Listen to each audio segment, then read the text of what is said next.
오늘은 전기기기 마지막 강의입니다. 전력 변환 기기는 전기의 성질을 바꿔주는 장치예요.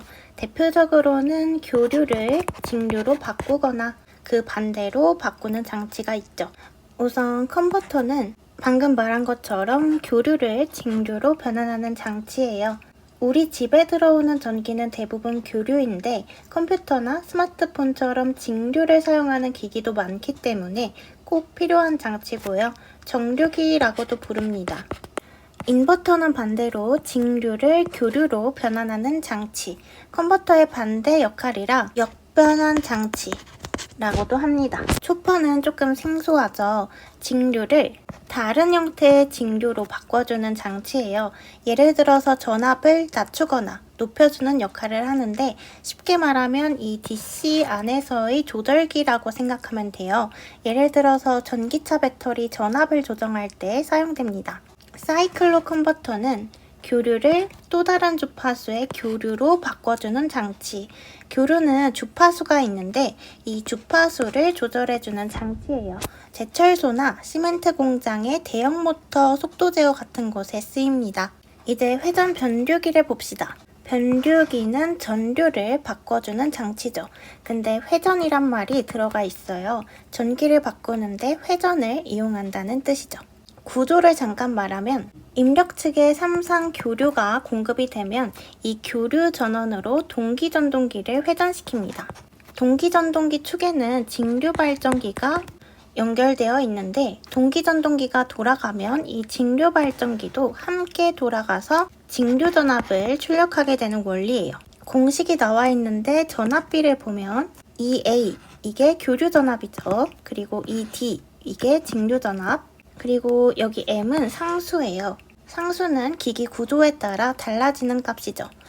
전압비랑 전류비 둘 중에 하나만 외워야 된다면 이 시험에 잘 나오는 전압비, 요거를 암기를 먼저 해주시는 게 좋을 것 같아요. 전류비도 마찬가지로 IA, A 적혀 있는 게 교류, ID는 직류 전류, 그리고 코사인 세타, 이거는 위상각이죠. 해서 이 두 공식 모두 입력 교류와 출력 직류의 전압, 전류 비율을 나타내는 공식이에요. 이제 회전 변류기의 직류 측 전압 조정법을 볼 건데 기계나 회로는 상황에 따라 필요한 전압이 다를 수 있잖아요. 어떤 보안은 전압이 너무 높으면 고장날 수도 있고 낮으면 성능이 안 나올 수도 있고 그래서 전압을 상황에 맞게 이런 조정하는 방법들이 필요합니다. 직렬 리액턴스에 의한 방법. 직류 회로에 리액턴스를 직렬로 연결을 해서 전류가 흐를 때 리액턴스의 전압 강화가 생기도록 하는 방법이에요. 이 나머지는 그냥 읽어보시면 될 것 같고 시험에 잘 나오지는 않지만 나온다면 전압 조정법이니까 이렇게 전압 조정 들어가는 거 아니면 승합기 이런 거 들어가는 거랑 직렬 리액턴스에 의한 방법 이런 게 옳은 보기로 들어가 있겠죠. 수은 정류기는 진공관 안에 수은 기체가 들어있어요. 순방향에서는 수은 기체가 아크 방전을 일으켜서 전류가 흐릅니다. 근데 역방향에서는 수은이 방전하지 않아서 전류가 흐르지 않아요. 이 특성을 이용해서 교류를 직류로 바꿔주는 게 수은 정류기. 전압비 공식에서는 삼상 정류기는 ED는 1.172A, 육상 정류기는 1.35배인데 이 EA는 교류 입력의 상전압, 그리고 ED는 정류된 평균 직류 전압이죠. 이게 여러 상을 쓰면 정류 파형이 더 촘촘해지고 매끄러워져서 직류 전압의 평균값이 이렇게 더 높아지는 거예요. 그래서 육상 정류기는 좀 더 높은 직류 전압이 나오는 걸 볼 수 있고 이 1.17이랑 1.35 숫자를 암기를 해줘야 된다. 전류비 공식은 루트 n분의 1. 공식들이 다 복잡한 것도 아니고 이렇게 결과값만 알면 시험 문제를 다 풀 수 있으니까 이것들도 다 암기를 해두시고요. 수은 정류기의 이상현상. 이거는 종류들을 다 알아둬야 돼서 설명을 한번 해볼게요. 우선 수은 정류기는 정상적으로는 점호 상태여야 하는데 이런 이상현상들이 발생할 수 있어요. 그래서 이 점호는 방금 말했듯이 이상현상이 아닌 거라는 거 아시겠죠? 보기에 만약에 이상현상이 아닌 것을 고르라고 했는데 이렇게 점호가 껴있으면 이게 답인 거죠.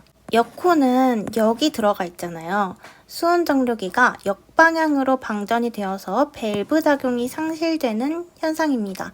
원인으로는 과전압, 과전류, 증기밀도 과다, 내부가스 압력 상승, 양극재료 불량 이런 것들이 있습니다. 실호는 켜져야 되는데 안 켜지는 현상이에요. 그래서 수온 정류기 양극의 점호가 실패하는 현상입니다. 그래서 실호. 그래서 on but off라고 적어놨고 on 상태가 되지 않는 거예요. on이 돼야 되는데. 통호는 꺼져야 되는데 안 꺼져요. 필요 이상으로 수온 정류기가 지나치게 방전되는 현상. 오프 상태인데 계속 on 상태로 방전이 되는 거죠. 그래서 역통실이라고 암기를 해봅시다. 역은 역호, 통은 통호, 실은 실호, 그리고 이는 이상현상. 이제 다이오드입니다. 다이오드는 PN 접합 반도체의 특성을 이용한 소자예요. 양극에서 음극 쪽으로 전류가 흐르고 반대 방향에서는 전류가 흐르지 않습니다. 이 특성 때문에 다이오드는 전류를 한쪽 방향으로만 흐르게 해서 교류를 직류로 바꿔주는 역할을 합니다. 지금 표를 보니까 되게 막 어지럽죠? 일단 단상 반파. 정류 회로는 다이오드를 한 개만 사용하고, 그림 이상한데 이렇게 다이오드를 한 개만 사용을 하고, 반파니까 입력 파형의 반쪽만 통과를 시킵니다. 그래서 뭐 원래 파형이 플러스 마이너스 이렇게 있었다면 반파니까 이렇게 되는 거죠. 그래서 직류 평균 전압이 파이분의 루트 2 0.452 그리고 PIV는 루트 2인데 이게 PIV가 최대 역전압인데 다이오드가 역방향일 때 견뎌야 하는 최대 전압이에요. 그리고 단상 전파는 중간 탭이 있고 브릿지가 있네요. 단상 전파 정류회로 중간 탭 방식은 변압기 중간 탭이랑 다이오드 2개, 부하가 있어요. 그러니까 이렇게 다이오드가 2개, 교류의 플러스 마이너스 반주기를 모두 이용합니다. 그래서 플러스와 마이너스 반주기를 번갈아서 정류를 해서 파형이 이렇게 연속적으로 나와요.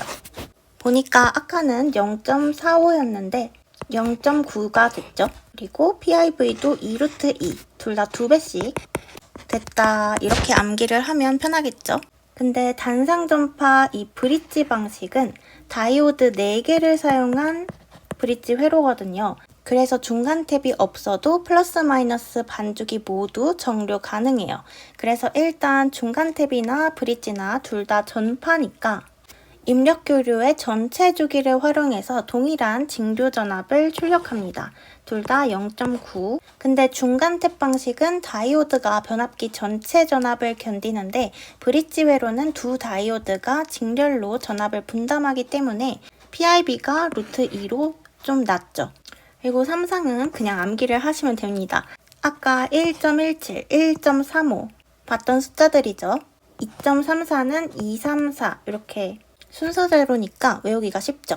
그리고 PIV는 삼상은 루트 6이라고 암기를 하시면 되고, 여기서 정류 효율이 가장 좋은 건 삼상전파 브릿지 회로고요.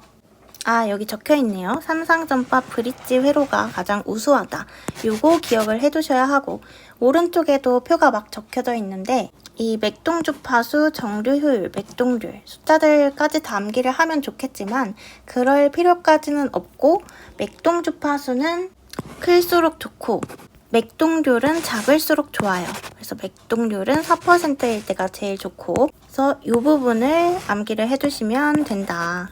아래 맥동률 공식도 나와 있는데 사실 맥동률을 구하는 문제보다는 교류분의 크기를 구하는 문제를 물어보는 경우가 더 많아요. 그러면 만약에 정류기 부하 전압이 2000V고 맥동률이 3%일 때, 이때 교류분의 진폭을 구하라고 하면 교류분은 맥동률의 직류분을 곱해주면 되니까 0.03에서 2000을 곱해서 답이 60V가 되겠죠. SCR은 실리콘 컨트롤드 렉티파이어, 즉 제어 가능한 실리콘 정류기라는 뜻이에요. 전류의 흐름을 제어할 수 있는 정류기. 구조는 PNPN 구조의 4층 반도체고요. 단자는 A. 에노드 양극이죠. K. 캐소드 음극, G. 게이트 이렇게 3단자 소자로 구성되어 있습니다. 이 게이트가 제어 단자인데 작은 전류로 큰 전류 제어가 가능해요. 전류의 흐름은 에노드에서 캐소드 방향으로만 단방향 흐름이 가능하고요. 스위칭 기능은 온오프 동작이 가능한데 게이트에 신호를 주면 전류가 흐르고 특정 조건에서만 꺼질 수 있어요. 그래서 이따가 턴오프 조건을 따로 볼 겁니다. 그리고 대전류 제어 정류용이에요. 큰 전류를 작은 신호로 제어할 수 있어서 전력 변환 장치에 많이 쓰입니다. 위상 제어 방식, 이거는 교류의 위상을 조절해서 전력 제어가 가능하다는 얘기예요. 주요 특징도 보면 아까도 얘기를 했던 건데 작은 게이트 신호로 대전력, 큰 전력을 제어할 수 있고요. 교류와 직류 모두 제어할 수 있습니다. 대전류용이면서 동작 시간이 짧아서 빠른 제어가 가능하고요. 전자식이라 접점이 없어서 아크가 발생이 거의 없기 때문에 열 발생도 적어요. 역방향 내전압이 크다는 얘기는 전류가 흐를 때 양극의 전압이 커도 잘 동작을 한다는 얘기고 전류가 흐를 때 양극의 전압 강하가 작습니다. 마지막으로 과전압에 약하고 열 용량이 적어서 고온에 취약한 특징이 있어요. SCR의 전류 특성, 레칭 전류는 SCR을 처음 온시킬 때 필요한 최소 순방향 전류이고 이 턴온, 이건 뭐냐면 SCR이 오프 상태에서 온 상태의 도통 상태가 되는 거예요. 용어죠. 유지 전류는 SCR이 온 상태를 유지하는 데 필요한 최소 전류. 그래서 이것보다 전류가 작아지면 SCR은 오프가 됩니다. 이 관계도 기억을 해두시고 SCR 턴오프 조건. SCR은 게이트 신호를 끊어도 자동으로 꺼지지 않기 때문에 이런 조건들이 필요한 건데 에노드 전류가 유지 전류 이하로 감소시키거나 에노드에 역전압을 인가하거나 에노드 전압을 0V 또는 음으로 떨어뜨립니다. SCR은 우리가 배웠듯이 스위치처럼 작동하는 정류기죠.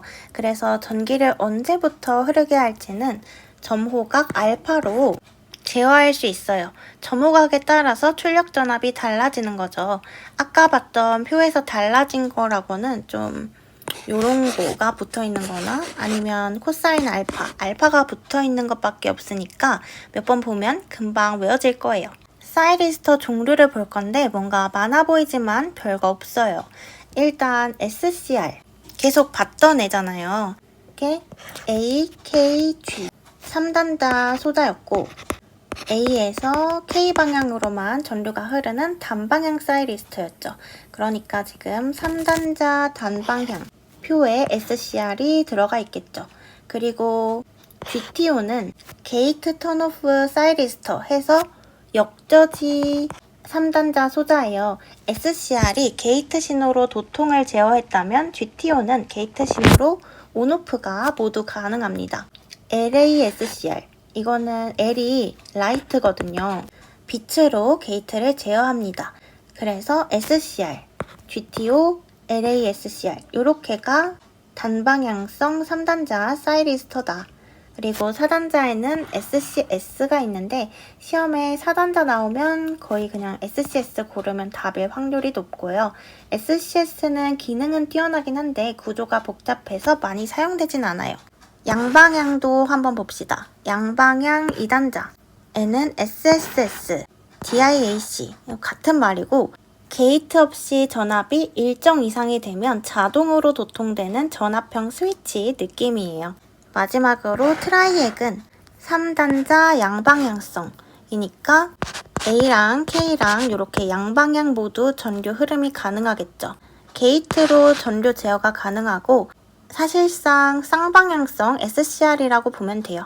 이제 마지막 페이지인데 서브모터는 제어용 전동기죠. 특히 자동 제어 구조나 자동 평형 계기처럼 전기 신호를 정확한 회전각이나 속도로 바꾸고 싶을 때 사용합니다. 이상 교류 서브모터나 직류 서브모터가 사용되고 특히 소형 서브모터는 마이크로모터라고도 불려요. 이 이상 서버 모터는 이런 방식으로 제어를 할 수 있는데 전압 제어는 입력되는 제어 전압을 조절해서 회전 속도나 위치를 제어하는 거고 위상 제어는 기준 전압과 제어 전압의 위상 차이로 회전 방향을 결정합니다. 전압, 위상, 혼합, 제어. 발음이 왜 이러죠? 아무튼 이거는 둘을 같이 써서 더 정밀하게 조절하는 거죠. 특성도 보면은 기동 토크가 커야 돼요. 신속하게 시작할 수 있어야 되니까.